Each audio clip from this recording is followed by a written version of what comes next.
This is Autoline Daily, the show dedicated to enthusiasts of the global automotive industry.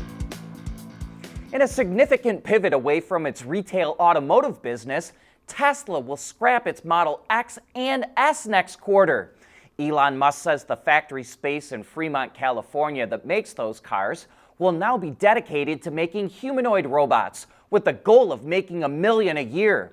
The company will also invest heavily in robotaxis, AI, and microprocessors on top of the humanoids. Elon Musk announced that Tesla will spend a staggering $20 billion in CapEx this year, noting the company can easily afford it because it has $44 billion in cash and equivalents. This is all part of Musk's new vision for Tesla, which is focused on what he calls a, quote, epic future of amazing abundance, where everyone earns a universal high income. Meanwhile, Tesla posted a significant drop in sales, revenue, and profits for 2025. Sales dropped over 8%, revenue fell 10%, operating income fell 38%, and net profits plummeted 46%. But investors shrugged off the bad news and focused on the future. As a result, Tesla stock was up almost 2% in pre-market trading, but we'll have to watch how it goes for the full day. And here's some of the other nuggets that came out of the earnings call. Tesla will start Cybercab production in April, and Musk says that over time, it'll make 5 to 10 times more Cybercabs than all its other vehicles combined. And Cybercabs will also come in several shapes and sizes. Tesla will no longer concentrate on vehicle sales. Instead, it will focus on how many miles of travel it captures. The long-awaited Roadster will, quote, hopefully go into production in April. The Cybertruck assembly line in Texas will be converted to make fully autonomous vehicles, and Musk suggests that those fully autonomous vehicles will be cargo vehicles for local delivery in cities. Optimus 3 production will not start until the end of this year. And lastly, Tesla will build a, quote, terafab in the U.S. to make its own computer chips to protect supplies in the future.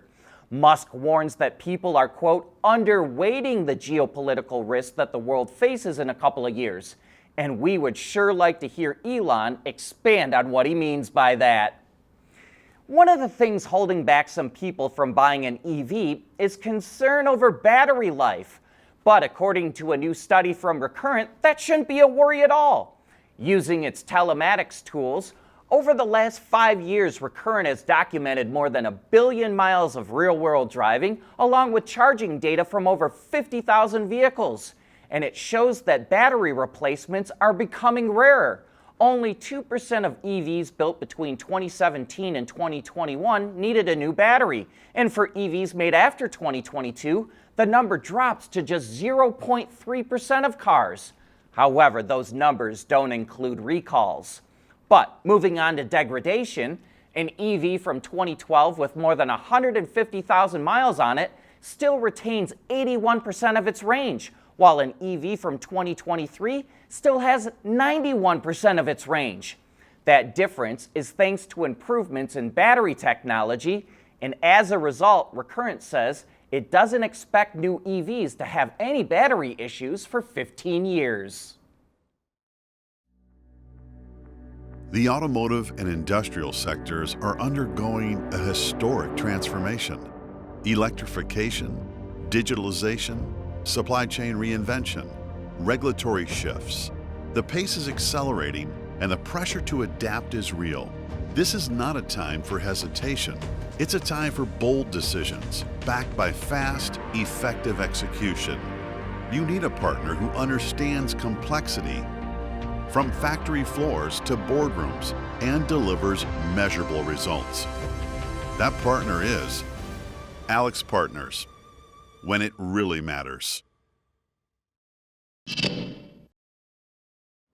Volkswagen's own division Cariad failed at developing a next-gen electronic architecture for the company, which is why it invested billions into Rivian and also teamed up with Xpeng in China. Now, just a year and a half from the first concept, VW is launching its first software-defined vehicle that's based on its new CEA, or China Electronic Architecture. The model, called the ID Unique 07, is a small crossover, but the CEA will also spread to 4 other A and B segment models from VW's various Chinese joint venture partners this year. And while some automakers are only developing their software-defined architectures for EVs, Volkswagen will use its for ICE, hybrid, and fully electric vehicles. On top of going from concept to production in 18 months, which is the fastest that VW has ever developed a new electronic architecture, CEA also allowed VW to slash overall vehicle development cycles by up to 30%, to reduce the number of control units by around 30%, and to cut new model development costs by up to 50%. Customers will benefit from things like faster computing, advanced AI functions, hands-free driving, and full vehicle over-the-air updates. Hyundai and Kia were hit hard by U.S. tariffs last year. Hyundai says the tariffs cost it $2.8 billion, while Kia says they cost them $2.3 billion. And it's possible it could get worse this year. Earlier this week, President Trump threatened to raise tariffs on South Korean imports from 15% to 25% because Korea's parliament still hasn't approved a trade deal the two countries reached last year. According to Bloomberg Intelligence estimates, raising the tariffs by 10% could cost Hyundai and Kia another $3 billion this year. Toyota is expanding its global sales lead over the Volkswagen Group. For the 6th year in a row, Toyota is the top automaker in the world. It sold 11.3 million vehicles last year, up 4.6% from the year before, including its subsidiaries Daihatsu and Hino. Meanwhile, the VW Group sold 9 million vehicles in 2025, down 0.5%. Toyota is also well ahead of its Japanese rivals. Honda's sales tumbled 7.5% last year to 3.5 million units, and Nissan sold more than 3.2 million vehicles globally last year, down 4.4%. Automotive manufacturing in England last year fell to 738,000 vehicles, its lowest level since 1952.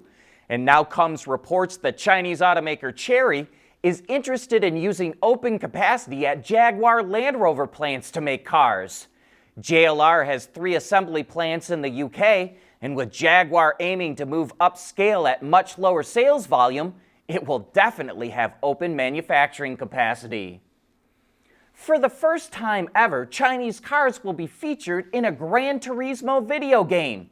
The Xiaomi SU7 Ultra is now available in Gran Turismo 7, officially making it the first Chinese car in the game.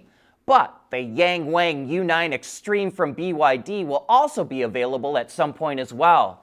And we think it's a significant step for Chinese automakers that will help give them more recognition worldwide, especially with younger generations who will now grow up with Chinese cars as part of the normal landscape. And before we go, don't forget to tune in to Autoline After Hours today. John and Gary want to get into Chinese cars going to Canada, the nearly invisible Detroit Auto Show, and the future of automotive interiors. Catch the action live today on our website or YouTube channel at 3 p.m. Eastern Time. But that's a wrap for this show, and I hope to see you later today.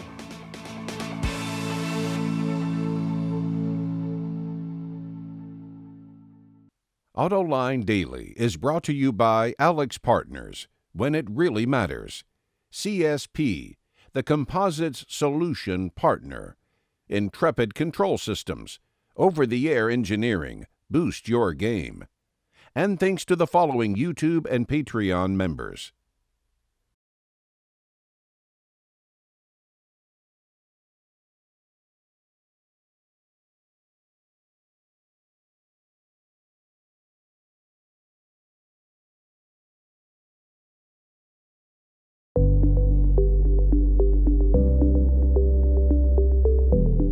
Developing today's vehicles, issues can happen in an instant.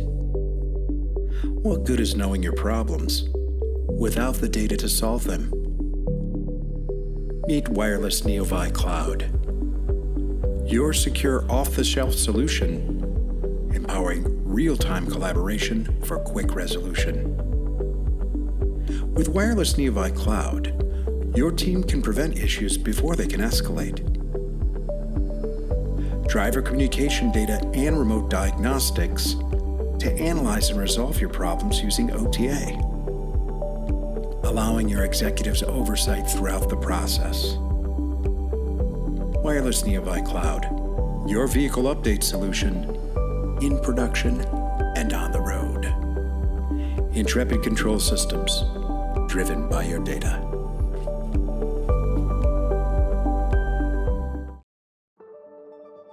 At CSP, we work with OEM engineers across the country on their journeys to lighter, safer, and more eco-friendly vehicles. Learn more at thecsp.com.